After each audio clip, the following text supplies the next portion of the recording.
magpakailanman. Purihin siya ay awitan at papurihan magpakailanman. Sa ngalan ng Ama at ng Anak at ng Espiritu Santo, Amen. sumainyo ang Panginoon. At sumaiyo rin. Mga kapatid, aminin natin ang ating mga kasalanan upang tayo'y maging marapat gumanap sa banal na pagdiriwang.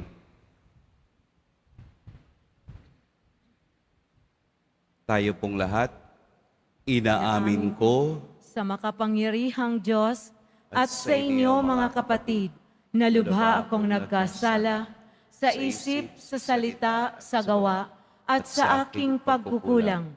Kaya'y sinasamo ko sa mahal na Birheng Maria, sa lahat ng mga anghel at mga banal, at sa inyo mga kapatid, na ako'y panalangin sa Panginoong ating Diyos. kaawaan tayo ng makapangyarihang Diyos, patawarin tayo sa ating mga kasalanan at patnubayan tayo sa buhay na walang hanggan. Amen. Panginoon, kaawaan mo kami. Panginoon, kaawaan mo kami. Kristo, kaawaan mo kami. Kristo, kaawaan mo kami. Panginoon, kaawaan mo kami. Panginoon, kaawaan mo kami. Ginugunita natin si San Jeronimo, pari at pantas ng simbahan. Manalangin tayo. Ama naming makapangyarihan, iginawad mo sa paring si San Jeronimo ang matamis at buhay na pag-ibig sa banal na kasulatan. Ipagkaloob mong ang iyong sambayanan ay lubos na magsalo-salo sa iyong salita at makatagpo rito ng batis ng buhay sa pamamagitan ni Hesukristo kasama ng Espiritu Santo magpa sa walang hanggan. Amen. Magsiupo ang lahat.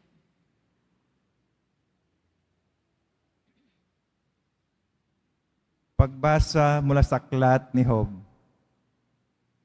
Dumating ang panahon na ang mga anghel ng Diyos ay humarap sa Panginoon at kasama si Satanas. Tinanong ito ng Panginoon, "Ano ang gawain mo ngayon?"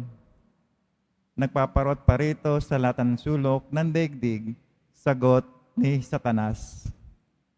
"Napansin mo ba ang lingkod ko si Job?" Tanong uli ng Panginoon. "Wala siyang katulad sa daigdig. Malinis ang kanyang pamumuhay. Siya'y mabuting tao, may takot sa akin, at hindi gumagawa ng masama, dugtong pa ng Panginoon." Sumagot si Satanas, "Si Job kaya ay matatakot sa iyo nang walang dahilan? Bakit nga hindi siya matatakot sa iyo, gayong pinagpala mo siya? Iningatan mo pati ang kanyang sambahayan at ari-arian. Subukin mong huwag siyang pagpalain, bagkus ay sirain ang lahat niyang tinatangkilik kung di kanya sumpain." Sinabi ng Panginoon kay Satanas, "O sige, gawin mo ang gusto mo sa kanyang mga ari-arian. Huwag mo lang siyang sasaktan." At si Satanas ay umalis sa harapan ng Panginoon. Isang araw, ang mga anak ni Job ay nagkakainan at nagiinuman sa bahay ng pinakamatanda sa magkakapatid. Di kaginsa-ginsa, humagunos na dumating kay Job ang isa niyang tauhan. Sinabi nito, "Kasalukuyan po naming pinag-aararo ang mga baka at nanginginain naman ang mga asno nang may dumating na mga sabeyo. Kinuha po nila ang mga baka at asno, pinatay pa po ang aking mga kasama, ako lamang po ang nakatakas. Hindi pa ito natatapos sa pagbabalita nang may dumating pang isa. Sinabi naman ito kay Job, ang mga tupa at mga pastol ay tinamaan po ng kidlat at namatay na lahat. Ako lamang po ang nakaligtas. Umuugong pa halos ang salita nito'y may dumating na naman. Ang sabi, sinalakay po kami ng 3 pangkat na mga kaldeyo. Kinuha nila ang lahat ng kamelyo at pinatay ang mga pastol. Ako lamang po ang nakatakas. Hindi pa siya halos nakatatapos magsalita. May dumating pang isa at ang sabi, habang ang mga anak ninyo ay nagkakainan at nagiinuman sa bahay ng pinakamatanda nilang kapatid, hinampas ng napakalakas na hangin ng bahay at bumagsak. Nabagsakan po silang lahat at namatay. Ako lamang po ang natirang buhay. Tumindig si Job, pinunit ang kanyang damit at nag-ahit ng ulo. Pagkatapos, nagpatira pa siya sa lupa at nagpuri sa Diyos. Ang sabi niya, hubad akong lumabas sa tiyan ng aking ina, hubad din akong babalik sa alabok. Ang Panginoon ang nagbigay, siya rin ang kukuha. Purihin ang Panginoon. Sa kabila ng mga pangyayaring ito, hindi nagkasala si Job, hindi niya sinisi ang Panginoon. Ang salita ng Diyos. Salamat sa Diyos. Daing ko iyong dinirinig tuwing ako'y humihibik. Daing ko'y iyong dinirinig tuwing ako'y humihibik. Dinggin mo po, Panginoon, ang tapat kong panawagan. Po na ko ay dinggin mo, sa daing ko ay tulungan. Pagkat ako'y taong tapat, dinandaya kailanman. Kaya ako'y sumasamong, dalangin ko ay pakinggan. Daing ko'y iyong dinirinig tuwing ako'y humihibik.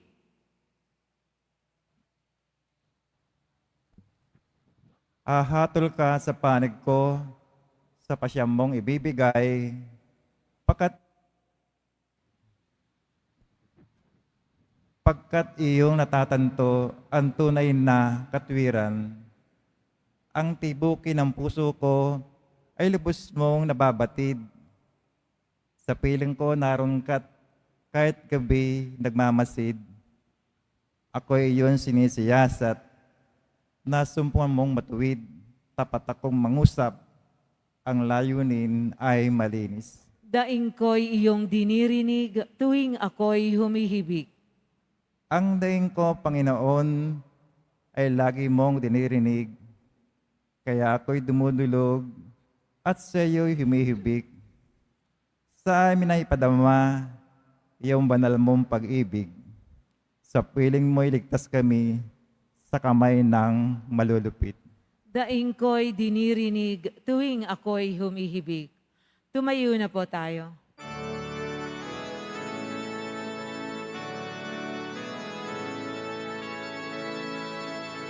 Hallelujah, Hallelujah, Hallelujah,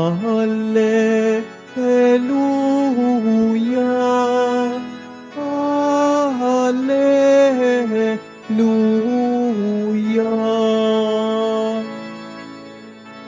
Anak ng tao'y dumating upang sarili ihain, lingkod manunubos natin. Hallelujah, Hallelujah, Hallelujah, Hallelujah.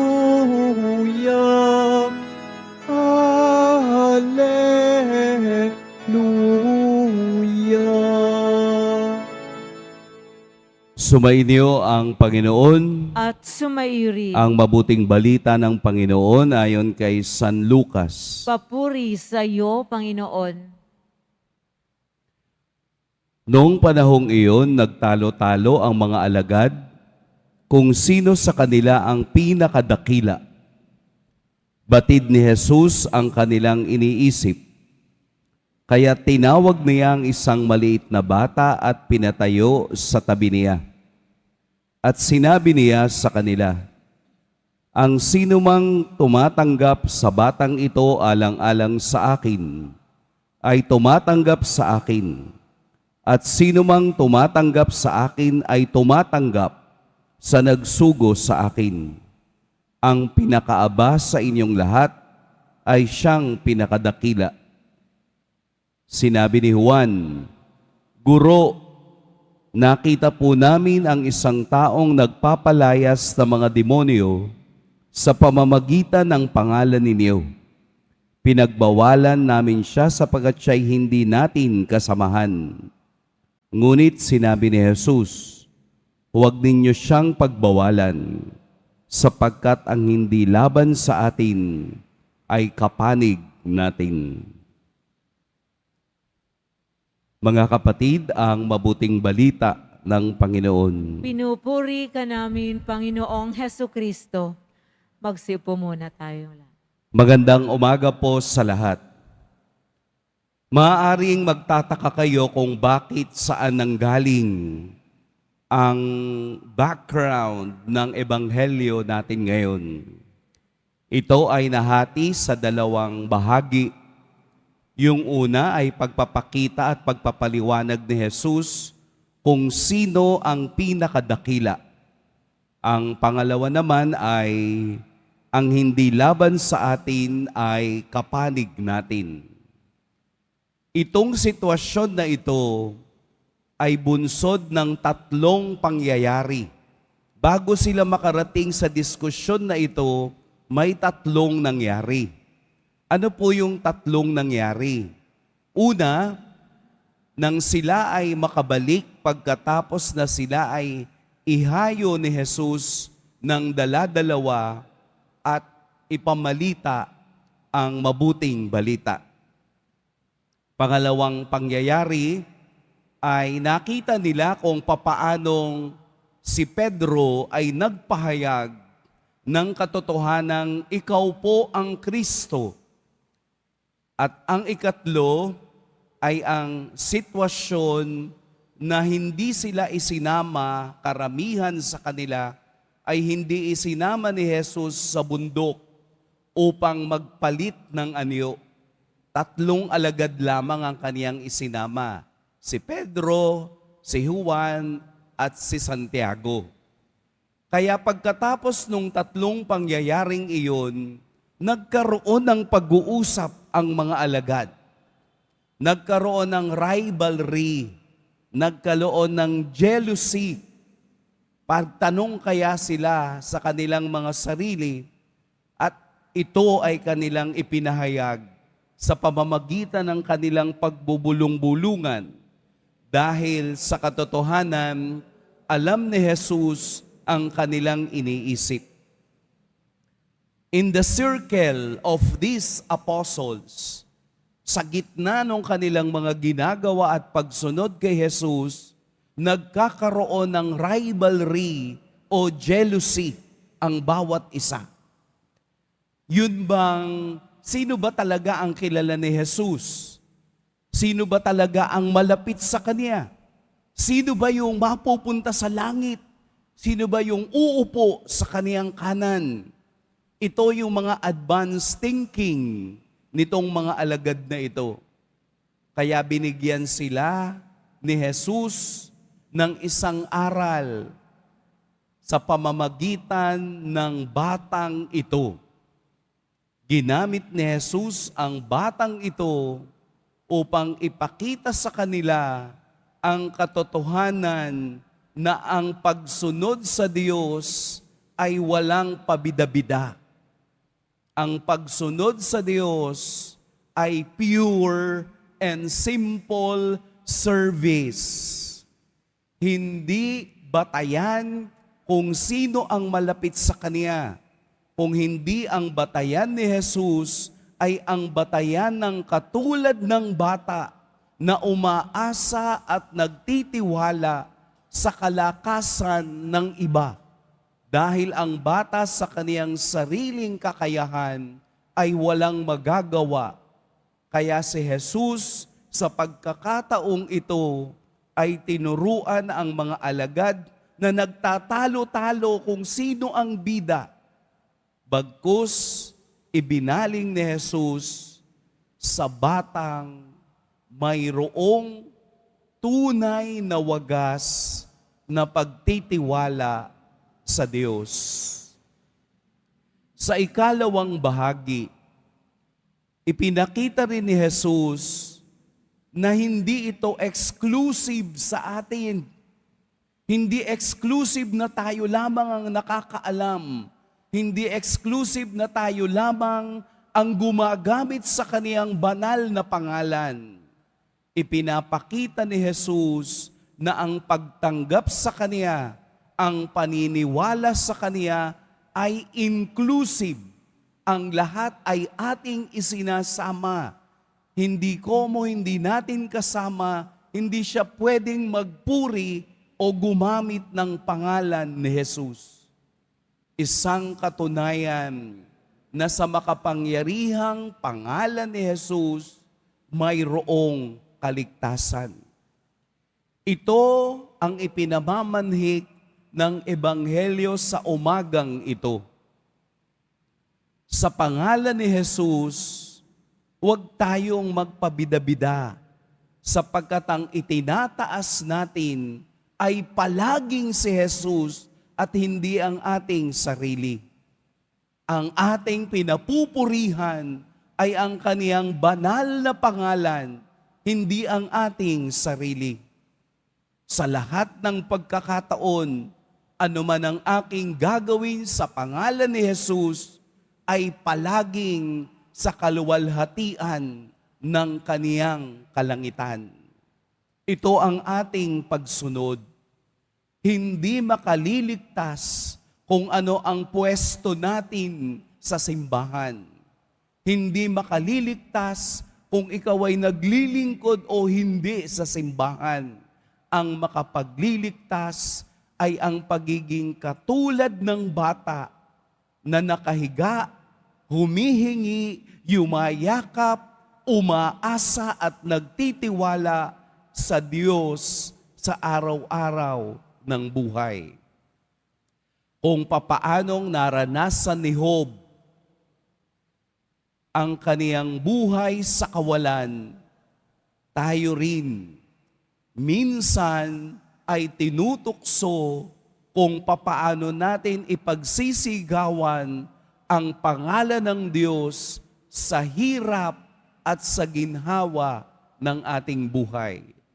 Sa kasalatan o kayamanan, palagi dapat naroroon ng Diyos at hindi iyon magbabago dahil ang kaniyang awa at pag-ibig ay patuloy na aagos sa mga taong katulad ng bata na walang inaasahan kundi ang Diyos.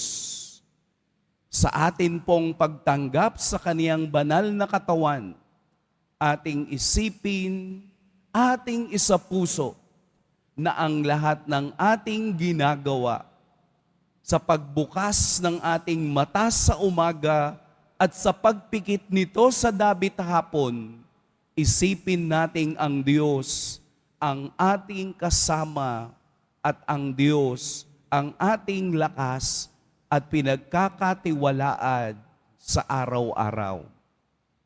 Sa pasimula ng ating pagtatrabaho ngayong araw, sana kasama natin ang Diyos, sana tayo ay pumisan sa Diyos, sana tayo ay magtiwala sa Diyos, tayo ay yumakap sa Diyos, dahil anuman ang ating estado sa buhay, ang Diyos pa rin ang ating babalikan. Dahil sabi ni Job, hubad akong lumabas sa mundo, hubad din akong babalik sa Kanya. Ang lahat ay nagsisimula at natatapos sa Diyos. Pagpalain tayo ng poong may kapal.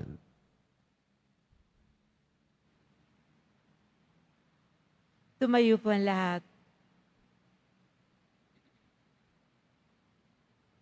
Minamahal kong mga kapatid, manalangin tayo sa Ama upang maging karapat-dapat tayo na maging kaniyang mga anak. Walang hanggang Ama, nananalig kami sa iyo. Walang hanggang Ama, nananalig kami sa iyo. Ang simbahan naway maging tunay na instrumento ng pagkapalalim ng pananampalataya ng mga bata. Manalangin tayo. Walang hanggang Ama, nananalig kami sa iyo. Ang mga pinuno ng gobyerno naway magpakita ng tunay na malasakit para sa kasiguruhan ng mas mabuting kinabukasan ng lahat ng bata, maging ligtas nawa ang mga bata sa lahat ng uri ng pang-aabuso. Manalangin tayo. Walang hanggang Ama, nananalig kami sa iyo. Ang mga magulang naway magturo sa kanilang mga anak ng tamang panuntunan na dapat pahalagahan at itaguyod ang kanilang edukasyon at pagsasanay. Manalangin tayo. Walang hanggang Ama, nananalig kami sa iyo. Ang mga may sakit tulad ng mga bata naway magkaroon ng pananalig sa Diyos Ama na nagmamalasakit sa kanila. Manalangin tayo. Walang hanggang Ama, nananalig kami sa iyo. Ang mga yumao naway maakay muli sa tahanan ng Diyos Ama sa langit. Manalangin tayo. Walang hanggang Ama, nananalig kami sa iyo. Ama, pakinggan mo ang panalangin ng iyong mga anak na nananalig sa iyo. Bigyan mo kami ng kaloobang tulad ng sa bata, sapagkat para sa mga tulad nila ang iyong kaharian. Hinihiling namin ito sa pamamagitan ni Kristong aming Panginoon. Amen. Magsiupo ang lahat.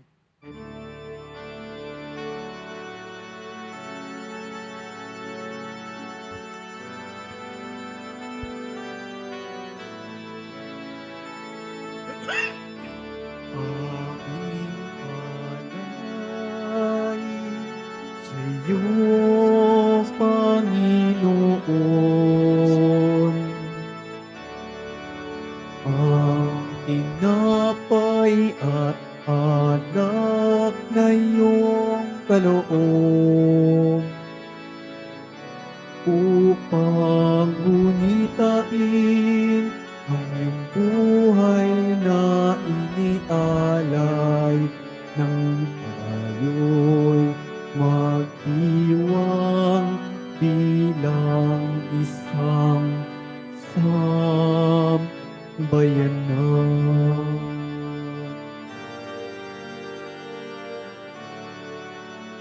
Tumayo po ang lahat.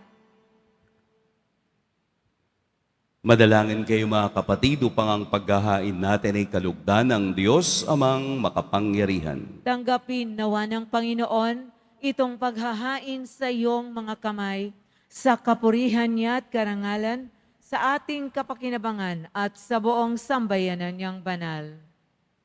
Ama naming lumikha, ipagkaloob mong sa pagsasaloob namin sa iyong salita, alinsunod sa ipinamalas ni San Jeronimong halimbawa, kami naway masiglang makapaghain ng ikinalulugod mong handog para sa kaligtasan namin. Sa pamamagitan ni Jesucristo, kasama ng Espiritu Santo, magpa sa walang hanggan. Amen. Sumainiyo ang Panginoon. At sumairin. Itaas sa Diyos ang inyong puso at diwa. Itinaas na namin sa Panginoon. Pasalamatan natin ang Panginoong ating Diyos. Marapat na siya ay pasalamatan. Ama naming makapangyarihan, tunay ngang marapat na ikaw ay aming pasalamatan sa pamamagitan ni Jesucristo na aming Panginoon. Ngayong si San Jeronimo ay pinararangalan sa pamumuhay niyang totoong uliran at pagiging maaasahan sa panunungkulan, kaya't si Heso Kristo na maaasahan sa katapatan ay inihahayag sa pangangasiwa sa sambayanan.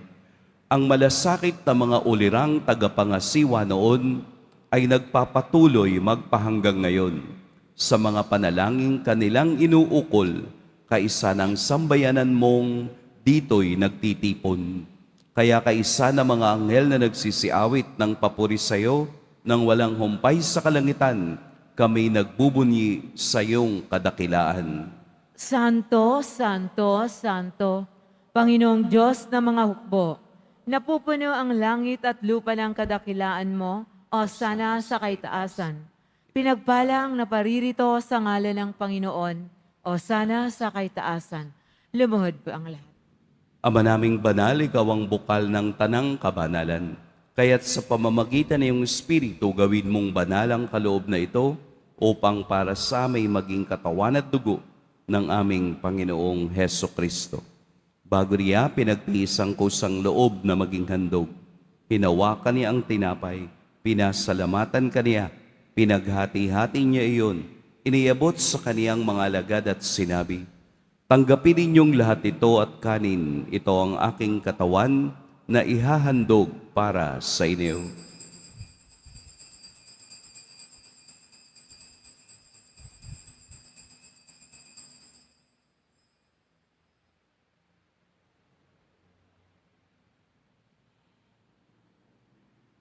Gayun din naman, noong matapos ang hapunan, hinawakan niya ang kalis, muli kaniyang pinasalamatan, inabot niya ang kalis sa kaniyang mga alagad at sinabi, "Tanggapin ninyong lahat ito at inumin, ito ang kalis ng aking dugo, ng bago at walang hanggang tipan, ang aking dugo na ibubuhos para sa inyo at para sa lahat, sa ikapagpapatawad ng mga kasalanan. Gawin ninyo ito sa pag-alala sa akin."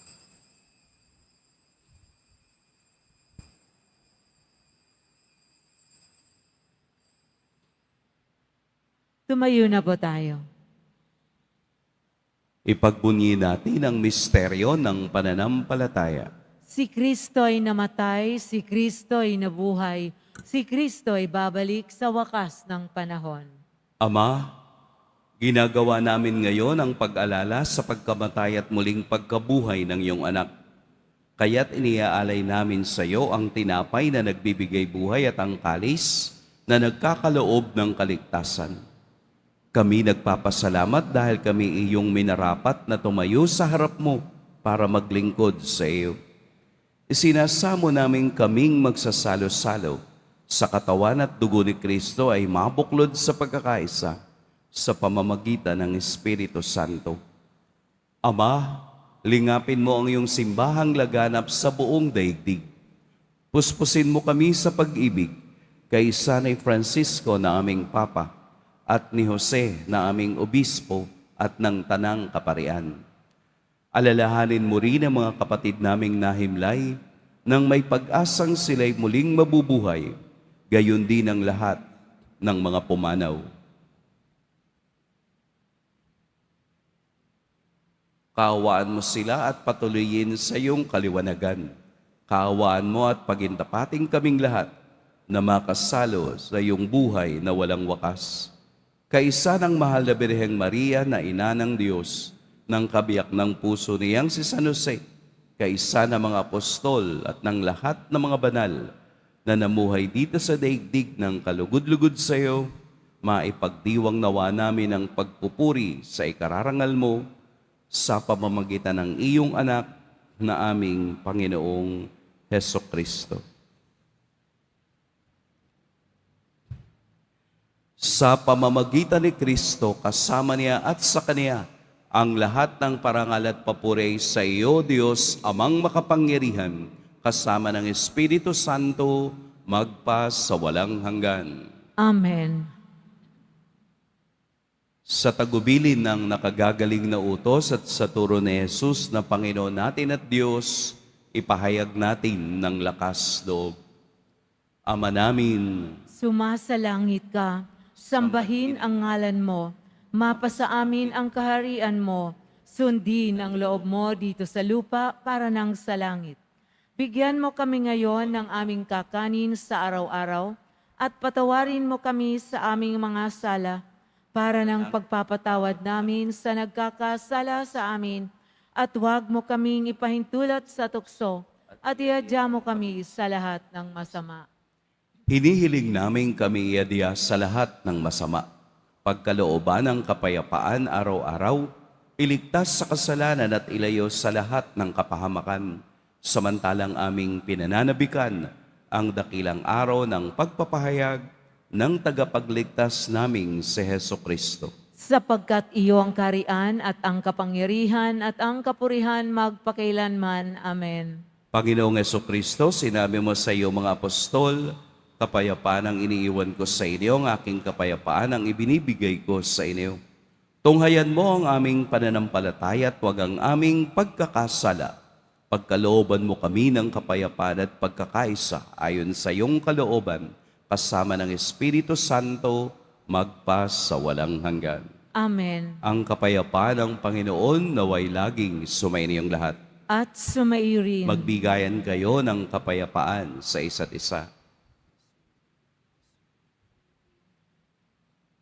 Kordero ng Diyos na nag-aalis ng mga kasalanan ng sanlibutan, maawa ka sa amin. Kordero ng Diyos na nag-aalis ng mga kasalanan ng sanlibutan, maawa ka sa amin. Kordero ng Diyos na nag-aalis ng mga kasalanan ng sanlibutan, ipagkaloob mo sa amin ang kapayapaan. Lumuhod po ang lahat. Ito ang kordero ng Diyos, ito ang nag-aalis ng kasalanan ng sanlibutan. Mapapalad ang mga inaanyayahan sa kaniyang piging. Panginoon, hindi ako karapat-dapat na magpatuloy sa iyo, ngunit sa isang salita mo lamang ay gagaling na ako.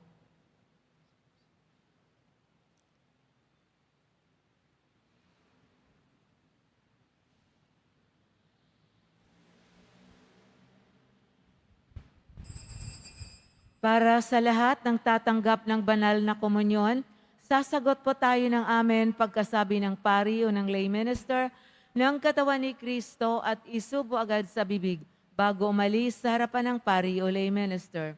Sumunod po tayo.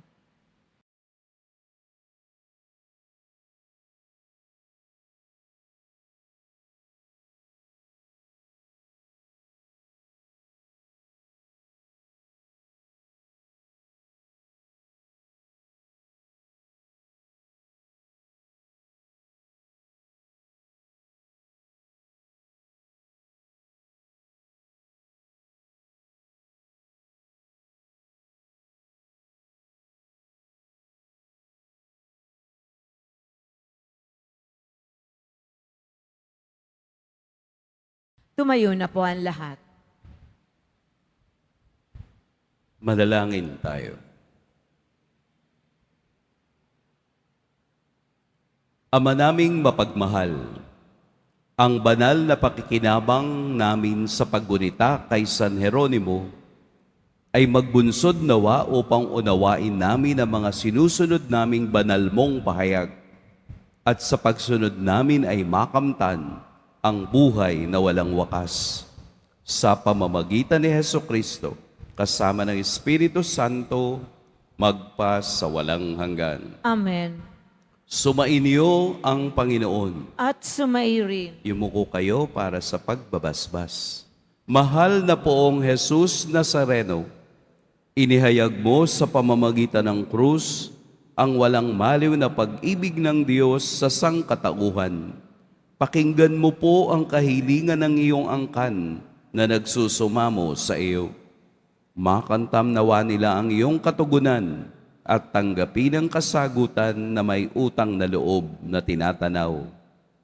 Basbasan din po ninyo ang mga daladala nilang mga imahen at dasalan. Sa pamamagitan ng bendisyon na ito, naway maalala nila ang mga pangako nila noon sa binyag, na ikaw ang kanilang iibigin at paglilingkuran bilang Panginoon, magpas sa walang hanggan. At pagpalain kayo ng makapangyarihan at mapagmahal na Diyos, ang Ama at Anak at Espiritu Santo. Amen. Tapos na ang ating pagdiriwang, humayo kayong taglayang kapayapaan ng Poong Jesus Nazareno. Salamat sa Diyos.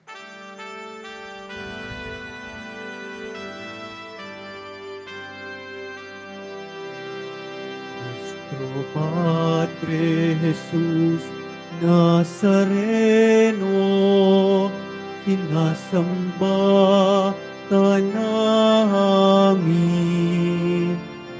Pinipinto ka namin. Aral mo ang aming buhay at kaligtasan. Nuestro Padre Jesus Nazareno, iligtas mo kami sa kasalanan. Ang krus mong kinamatayan ay sagisag ng aming kaligtasan. Nuestro Padre Jesus Nazareno, dinarangal ka namin. Nuestro Padre Jesus Nazareno, niluluwalhati ka namin. Nuestro Padre Jesus Nazareno, dinarangal ka namin. Nuestro Padre Jesus Nazareno, niluluwalhati ka namin.